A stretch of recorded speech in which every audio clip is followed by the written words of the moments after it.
¿Qué tal, Carlos? Hola padre, ¿qué tal? ¿Todo bien? Bien por acá. Bueno, ya habías estado por acá, ¿no?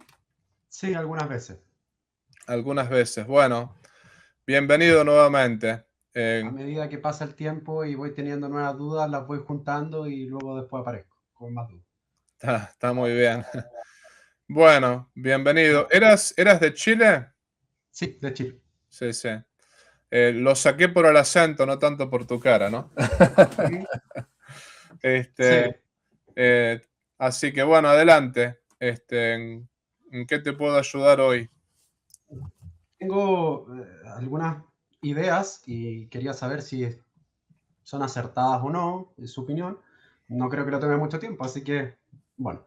Lo primero es una idea que me surgió hace un tiempo de, bueno, para que venga alguien a la vida, obviamente tiene que darse la unión natural, pero también el alma, ¿cierto? Porque si no, no aparecería nadie aquí siendo concebido.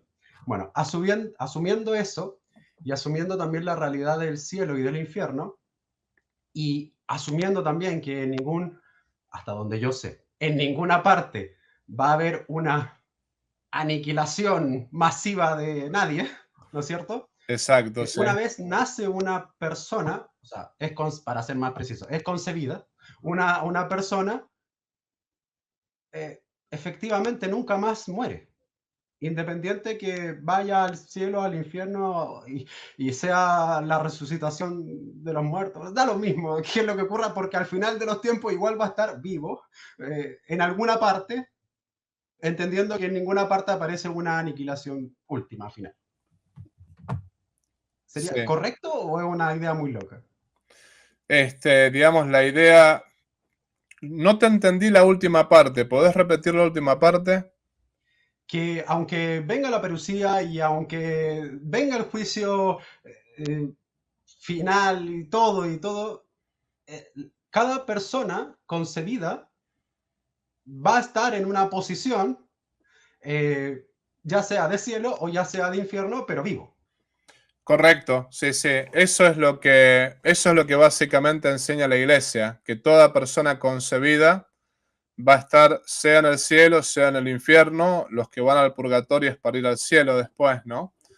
Está la discusión sobre el limbo de los justos, pero igualmente todos los teólogos coinciden en que al final de los tiempos va a haber infierno y cielo. Esa es la realidad, ¿no?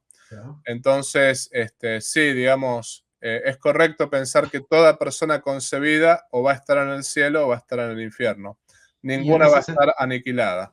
y en ese sentido, en términos absolutos, no existe la muerte, más allá de una definición tal como la separación del alma y del cuerpo, pero bueno, en términos absolutos no existiría.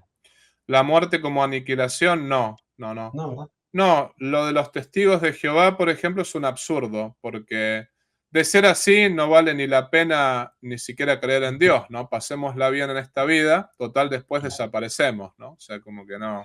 Sí. Me acuerdo del pasaje este del Eclesiastes, o no sé, el Cogelet, que, bueno, la suerte del justo y del creyente y del orante es la misma que del pecador, no sé qué, entonces da lo mismo todo, digamos. Exactamente, sí, sí, sí. Un poco así. Bueno, No, no. eh, Porque además yo me pongo a pensar personajes como Hitler, como Stalin, que mataron, torturaron, bueno, uno dice, si ya desaparecieron, listo, ya tuvieron su paraíso en esta tierra. No, hay un infierno. Justamente como no hay justicia en esta vida, lo que se nos muestra es que hay justicia en la vida eterna, ¿no? No es que la existencia del mal de esa manera demuestra la existencia de Dios, pero de alguna manera muestra el absurdo del ateísmo y el absurdo de los testigos de Jehová. Porque sí, realmente si uno tuviese que decir que Dios no existe, entonces significa que en esta vida mejor ganan los poderosos, ¿no? Justamente como en esta vida uno ve que hay injusticias y que no se sirve la justicia como correspondería, eso es un argumento quizá no decisivo, pero un argumento fuerte para decir, bueno, tiene que haber justicia en la vida eterna, ¿no? sí. Esta primera idea que tenía, también uniéndola con, bueno, yo soy Dios de vivo y no de muertos, ¿no? Entonces, bueno, como no es descabellada ni una elucubración rara mía, bueno, ya está. ¿Cierto? El concepto de vida. ¿Bien? Exactamente, sí, sí, sí. Eh, lo segundo, bueno, voy a ir con esa porque quizás puede ser un poco más técnica, un poco más larga, pero me ha costado encontrar una definición clara y precisa de sagrada tradición, específicamente. Y además, que sea fácilmente entendible posterior a la predicación apostólica, posterior a eso. Porque obviamente hay una sagrada tradición que permite explicar desde Jesús, después los apóstoles, ¿se entiende? Hasta ahí está perfecto. Pero bueno, aquí suenan los ecos de que con el último apóstol, bueno, eso se acaba, típico, típico de otra, pero eh, me cuesta una definición clara y precisa de sagrada tradición. E incluso en el mismo catecismo, en otros libros como el del padre Jorge Lori, Para Salvarte, que es muy grande, etcétera, se emplea poco. Se emplea poco y aparece una noción general, pero me cuesta una definición específica de sagrada tradición. O sea, si estás buscando una definición concreta, hay muchas, ¿no? Hay muchísimas. Lo que pasa está que normalmente lo de la sagrada tradición se tiene que explicar. No se puede dar una definición de dos renglones. Ahora, hay definiciones de dos renglones, por ejemplo, la tradición, la sagrada tradición sería lo transmitido a los discípulos de los apóstoles por los apóstoles de modo oral, por ejemplo, ¿no? Que eso también es tan palabra de Dios como la Sagrada Escritura, porque como dice Juan 21-25, hubo un montón de cosas que Cristo dijo e hizo que no están contenidas en este libro. Ahora, digamos, se tiene que explicar porque es muy complejo, ¿no? En el sentido, por una parte está la Sagrada Escritura, que sí, es la palabra escrita, y después está la tradición oral, que es la palabra oral de Dios, ¿no? O sea, lo que realmente Dios dijo oralmente a través de Jesucristo, a través de los apóstoles, etcétera, etcétera. Entonces, lo que el Catecismo de la Iglesia Católica explica en el numeral 86 es que la revelación está cerrada, sí, o sea que todo está revelado, pero no está explicitada. ¿Qué significa? Que justamente quien tiene las llaves, que es la Iglesia, es aquella que, digamos, en la revelación ya revelada, explicita lo que está contenido en el depósito de la fe, tanto la Sagrada Escritura como la tradición, la Sagrada Tradición. Entonces, ¿qué es la Sagrada Tradición? Si uno quiere realmente entenderlo de esa manera. Primero es la, digamos, tradición oral, o sea, la palabra de Dios oral, que lo mismo la palabra escrita, primero se predicó oralmente y luego se puso por escrito. Ahora, cuando uno habla de la sagrada tradición, también uno habla de la predicación de los apóstoles oral, transmitida a sus discípulos y que sus discípulos a su vez nos la transmitieron a nosotros, ¿no? Es un poco eso. Okay. ¿Por qué, Bueno, por qué tienes la duda? La duda es por los protestantes que a veces dicen que no lo podemos definir. no, no, digamos en mi rol de catequista de confirmación de adultos, tengo Claro, nociones y la explicación, eh, claro, puede ser desde muy básica, muy elemental la explicación, hasta más elaborada, más teológica, más exacta. sí, Entonces, en una explicación cotidiana, normal, es muy fácil de entender, demasiado fácil de entender, eh, y además que es, a mi modo de ver, estrictamente necesario sostener que hay una sagrada tradición, sobre todo desde el momento segundo uno que falleció Jesús hasta posteriormente, ¿se entiende, no? O sea, porque Cristo era el Dios. Entonces, ya desde ahí podríamos decir que empezó la falla. La falla en la transmisión en adelante. dependiendo con qué cristiano uno empieza a hablar, digo. Sí, se supone Pero, que está el Espíritu Santo de por medio, ¿no? Entonces no es simplemente una tradición familiar, pero bueno, es como que el tema es largo desde ese punto de vista, pero así como Dios protegió la Sagrada Escritura, también protegió la predicación oral, ¿no? sí, se aplica el mismo argumento. Bueno, Exacto, sí. bien, pero esa sería la segunda. Y por último, quizás, bueno, si toma mucho tiempo, entonces no, pero son, como ves, son, no sé si especulaciones o divagaciones, pero en la siguiente línea, que es eh, como, como un argumento, como diría yo que absurdo desde el lado ateo, pero que igual quedé como medio plop al no poder responderlo yo mismo tan categóricamente, que es lo siguiente. Bueno, ¿Dios es todopoderoso? Bueno, sí. Bueno, ¿Dios es libre? Bueno, que sí. Ya, perfecto. Entonces, a medida que ha venido que hay una economía de la salvación, no sé, bueno, una revelación de Dios, etcétera, con todos esos términos, pero eh, Dios eligió que haya una persona que era Abraham y sobre Abraham generará un pueblo en adelante. ¿Cierto? Lo eligió. Y así como un montón de otras cosas, por dar un ejemplo simplemente. Bien. Eh, pero esa elección, yo podría decir ahora, bueno, Dios eh, podría haber elegido otra cosa, sí, pero eligió esa. Y entonces, eso es en el pasado. Y en el futuro, ya tiene determinado que va a haber una parucía.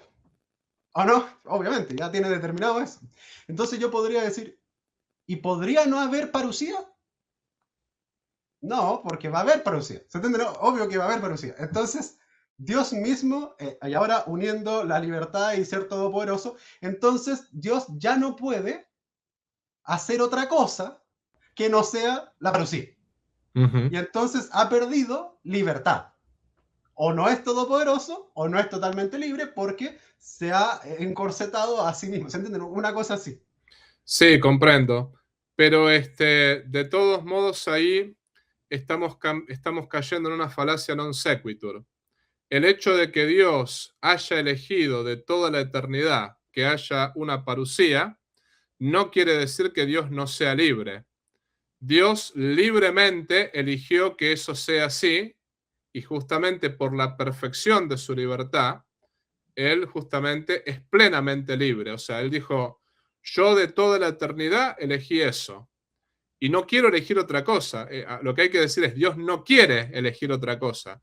Podría haber elegido 1000 posibilidades, 2000 posibilidades, pero como de toda la eternidad Dios decidió lo que decidió, o sea, Dios lo que te podría responder es, soy plenamente libre, porque justamente no quiero cambiar de parecer, no cambio Y de si, parecer. y si le dijera, pero perdió alternativas de libertad, o sea, como libertad entendida como opciones a elegir. Y te Perdió hago un una montón de pregunta. alternativas por elegir Sí, una. sí, te hago una pregunta, por ejemplo, si es así, ¿no? Suponte, em, yo tengo la posibilidad, por ejemplo, como hombre, de ser sacerdote o de casarme con una mujer, ¿no? Antes de mi sacerdocio. Cuando yo elijo ser sacerdote, que, bueno, no es una elección mía, sino que es una elección de Dios, pero bueno, yo dije que sí, de alguna manera, ¿no? Cuando yo elijo ser sacerdote, ¿soy libre o no soy libre de En el dejar el acto, cuando lo está sacerdocio tomando, y de sí es buscar? libre, pero perdió posibilidades después. Perdí posibilidades, pero hay un tema. Yo mismo, con mi propia libertad, decidí ser sacerdote. Perdí posibilidades, por ejemplo, de elegir una mujer, pero, sin Claro. embargo, yo mismo elegí entre las posibilidades que tenía. No puedo decir que no soy libre. En todo caso, lo que puedo decir es, yo elegí de las 1000 posibilidades, elegí esta posibilidad. Ahora, lo que estás diciendo en el caso volvamos al caso de Dios, ¿no? Así como un ser humano, no sé, un hombre elige de las tantas mujeres como para poder casarse, elige una y ya no puede casarse con las demás, eligió esa, ya está atado a esa mujer. Claro. Nosotros, los sacerdotes, elegimos nuestra vocación sacerdotal, ya estamos atados a nuestra vocación. Bueno, en el caso de Dios, Dios de toda la eternidad eligió que la parusía ocurra. Entonces, yo no diría que no es libre, no diría que no es libre de, por ejemplo, de elegir otras cosas. Simplemente lo que diría es que Dios no quiere elegir otras cosas. No quiere. Claro. La única forma de responder lo que se me ocurrió es simplemente que estoy tomando una noción de libertad entendida como mantener siempre todas las posibilidades existentes, pero si desde otra línea yo tomo libertad para elegir el bien, ¿no es cierto? O la libertad es la posibilidad de elegir el bien, entonces ahí cambia. Lo que pasa es que estoy tratando de explicártelo para que se entienda. Hay cosas que Dios quiere y cosas que Dios no quiere, ¿verdad? Claro, Perfecto. Entonces Dios no quiso que no haya parusía y por lo tanto Dios quiso que haya parusía. Fue libre y es libre. Entonces yo no veo problemas ahí. ¿Cuál es el problema que estás viendo? A ver si te estoy entendiendo. lo pongo de esta manera. Bueno, está claro que la parusía en sí mismo, los eventos que van a ocurrir ahí pueden ser múltiples y diversos.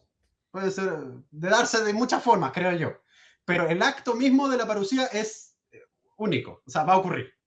Ujú. Entonces, hay una suerte de libertad entendida como posibilidades de acción, que es todo lo que en concreto va a ocurrir en la parusía a quien le toque.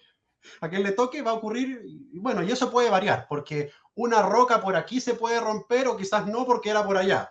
A lo mismo. Sí, a Dios no se le escapa eso igualmente, ¿no? Pero sí. O sea, obviamente dentro de la providencia no, dentro de lo que encontré en Santo Tomás como el hado, ahí podría ir en el gobierno de las causas segunda, etcétera. Un montón. Pero a Dios no se le escapa. Como causa primera, aunque se te caiga un pelo, Dios ya de toda la eternidad ya lo tiene pensado en cuanto a que lo va a permitir todo eso.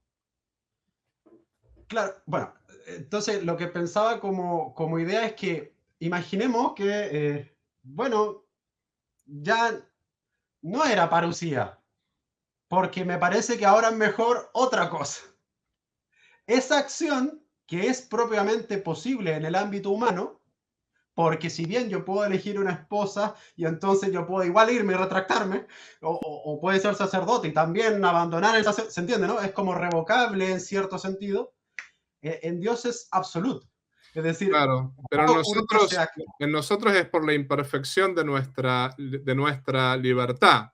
Justamente nosotros, al poder cambiar, ahí yo te la hago al revés, ¿no? Justamente como Dios es acto puro, Dios las decisiones que toma nunca son equivocadas, porque Él sabe lo que quiere. Claro. En cambio, en nosotros podemos cambiar de opinión. ¿Por qué? Porque somos falibles y nos equivocamos. Pero en todo caso, eso habla de la perfección de la libertad de Dios, ¿no? Que siempre elige bien, y en cambio eso habla de la deficiencia de nuestra libertad, no tanto de que Dios no sea libre. Porque el hecho de que puedas cambiar de opinión no es porque sos perfecto, todo lo contrario. Si podemos cambiar de opinión es porque nuestra libertad es totalmente deficiente, es decir, nosotros muchas veces no sabemos lo que queremos y por esa razón cambiamos de parecer todo el tiempo. En cambio, Dios sabe perfectamente qué es lo que quiere. Esa es la diferencia. Su libertad es perfecta. Sí. Bueno, tengo que darle vueltas porque yo no sería capaz de explicarlo en ese sentido. O sea, sé que tiene que haber alguna forma de sostener el hecho de que sea todopoderoso y el hecho de que sea libre y el hecho de que sea bueno. O sea, sé que tiene que haber alguna manera, pero también sé que yo actualmente no podría explicarlo o decir ese punto sin que yo empiece a entrar en ciertas contradicciones entre los términos y se me empieza a caer, digamos. Claro, lo que hay que definir es qué significa ser libre. Eso es lo que hay Creo que que por ahí definir, va el ¿no? tema. Y por ejemplo, la libertad es la capacidad de elegir entre bienes. Muchos lo definen, bueno, capacidad de elegir entre el bien y el mal. No, la capacidad No, de elegir el mal es la deficiencia, es el abuso de la libertad. Pero, por ejemplo, en la verdadera libertad se elige entre bienes, ¿no? Y lo que sucede es que Dios siempre elige los bienes más perfectos. Entonces, definiendo la libertad como la capacidad de elegir entre diversos bienes, ¿no? justamente lo que se responde a eso es, bueno, Dios eligió lo que eligió porque eso era lo mejor. O sea, no hay manera de ganarle a Dios, ¿no? En cambio, Dios Eso, no cambia de opinión porque justamente es acto puro y Él no puede equivocarse en su decisión en cuanto a tal. tengo una duda. Y en ese sentido, entonces, eh, porque aquí me estoy acordando de Leibniz, entonces, el mejor de los mundos posibles, si ese fuera el tipo de argumentación, entonces, este efectivamente sería el mejor de los mundos posibles porque fue dado de esta manera, elegido por Dios, bla, bla, bla. Sí, sí, sí. Pero no necesariamente se puede sostener así tal cual, es el mejor de los mundos posibles. Más bien dicho, al menos lo que podemos decir es que es el mundo más conveniente de todos los posibles. Porque también a veces lo mejor es enemigo de lo óptimo, ¿no? Por ejemplo, Dios podría haber hecho un mundo mejor de manera teórica, sí, porque el mundo siempre es perfectible. Ahora, ¿cómo sería un mundo mejor? Sería un mundo con ángeles, un mundo con hombres que no pecasen, ¿no? Bueno, en ese caso, no seríamos tan libres, por ejemplo, porque si Dios crea un mundo donde la gente no puede pecar, No, significa que claro. no nos hace libres, no nos hace tomar nuestras propias decisiones. En cambio, lo que Dios hizo fue un mundo donde tanto ángeles como seres humanos lo quieren amar por su propia decisión y no porque está impuesta como a los animales, ¿no? Entonces, lo que podemos decir es, ¿puede haber un mundo mejor? Dios siempre pudo haber creado algo mejor, ciertamente. Ahora, ¿convenía? La pregunta es, ¿convenía que Dios haga algo mejor? Ciertamente que no convenía, porque si Dios lo hizo como lo hizo, al menos lo hizo de la manera más conveniente, de la manera más armoniosa desde ese punto de vista. Bien, bueno, comentarles simplemente que hay un versículo del Antiguo Testamento que me va ayudando con esto, que decía, no intentes ser demasiado sabio ni demasiado justo. Entonces, bueno, bueno, hay cosas que yo sé que se me escapan y simplemente quise exponerlo con usted y poder reflexionarlo en voz alta simplemente. No, está muy bien, está perfecto. Y ciertamente nosotros tenemos un límite que es, como se dice, nuestra finitud. Nosotros no podemos estar en la mente de Dios. Es normal que no entendamos todo. Porque yo me hacía estas preguntas cuando estudiábamos filosofía, ¿no? Y estudiábamos los distintos filósofos, ¿no? Yo decía, bueno, pero Dios puede hacer un mundo mejor del que tenemos. Dios todo lo puede hacer mejor, porque Dios realmente no es que tiene límites. Video, por favor, ponle like, suscríbete a este canal, comparte este video y activa la campanita de la notificación. También si deseas colaborar económicamente con este apostolado virtual, te invito a hacerlo por PayPal, también por un super chat o puedes unirte al canal como miembro. En la descripción de este canal vas a ver el modo concreto cómo colaborar con este apostolado. Si no puedes colaborar económicamente, no te preocupes. Este apostolado es gratuito y todos los videos son gratuitos. Lo más importante es que compartas este video con las personas que estén a tu lado. La idea es llegar a todo el pueblo de Dios y la idea es poder predicar el Evangelio para mayor gloria de Dios y la salvación de las almas. Por otra parte, te quiero avisar que todo el dinero que se recaude con este apostolado virtual va a ser enviado para familias necesitadas y para mejorar esta misión en el sexto continente. Desde ya te agradezco por todo lo que puedas hacer por cada uno de nosotros. Y te pido también que reces por mí y yo rezo por ti.